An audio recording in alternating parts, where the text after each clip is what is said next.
Qui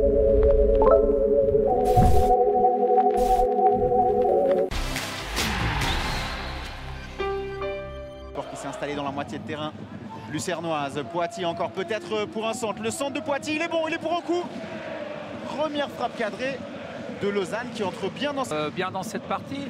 Après, on l'a vu aussi, hein, Lucerne a pour habitude de ne pas aller presser. Sur son pied gauche, il va centrer du droit. Le centre, premier poteau, Aydini, et c'est l'ouverture du score. Observateur, et là, sur la première occasion, bien joué. Ils ont trouvé au coup sur le côté, qui a réussi à mettre ce centre pour Aydini. Qui a surpris complètement seul, qui a surpris la défense, on va dire, et maintenant ça devient intéressant. À Lucerne qui doit... Attention parce que ça va très vite de l'autre côté. Belloco qui se projette dans la surface de réparation. Niki Belloco face à Letizia. Et c'est déjà l'égalisation, Andrea. Même pas une minute. Mais sur ces projections verticales vers l'avant, il faudra vraiment la défense doit vraiment être très concentrée. C'est impressionnant. Alors il était hors jeu, ça expulse Fousseni Diabaté qui est un des hommes en forme avec déjà 3 buts cette saison. Et là il y a un bon ballon justement pour Diabaté. Sanchez la frappe. Plat du pied qui vraiment ne laisse aucune chance au gardien de la part de Sanchez. Magnifique but. Quelle entame du Lausanne Sport. Ce ballon entre les lignes mis par Coindredi. La passe en retrait de Diabaté est bien sentie. Et puis la finition de Sanchez. Ça va être penalty, faute de Karimso qui s'est fait avoir dans le dos. Revoir, est-ce qu'il y a effectivement faute? En tout cas, Karimso n'a pas protesté. Ça semble assez flagrant. Il y a eu une perte de balle aussitôt, la passe en profondeur. Et là, Thibaut Cléger qui, semblerait-il, est bien touché par but d'avance. Villiger, c'est parti. Et c'est arrêté par Carlo Letizia. Qui est dans le sol. Aucune force sur cette frappe, très étonnant. Ouais, il la prend très mal, Lars Villiger. Roudani peut s'envoler face à Letizia. Roudani qui passe le gardien. Et voilà le 2-1. Est-ce qu'il y a une position de hors-jeu?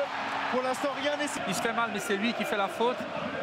Et pas le contraire. Et après, par contre, c'est ce que j'ai dit. Il y a ce ballon dans le dos qui surprend une défense quasiment à l'arrêt. Et ces attaquants de Lucerne qui trop facilement peuvent trouver la verticalité. Il y a vraiment de ce côté-là quelque chose à corriger, je dirais. Ouais, Donat Roudani qui marque le but de l'ex.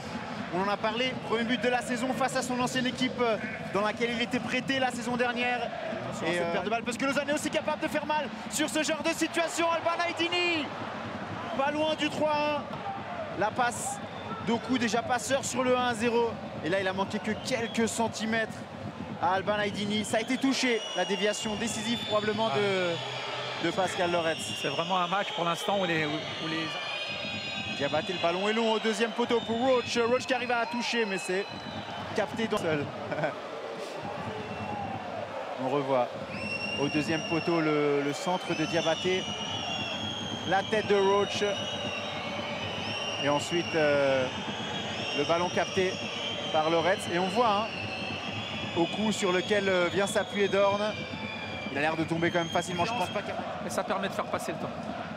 Guiguer, le centre au deuxième poteau où il y a Alvin Sanchez tout seul. De Guiguer qui était très bon. Et on revoit sur ce ralenti qu'il n'était pas du tout en position d'hors-jeu. Angle fermé, difficile de... C'était une frappe, je pense. Ça s'est transformé en centre-tir pour Aydini. Mais effectivement, le fait qu'il soit seul à cet endroit-là, c'est...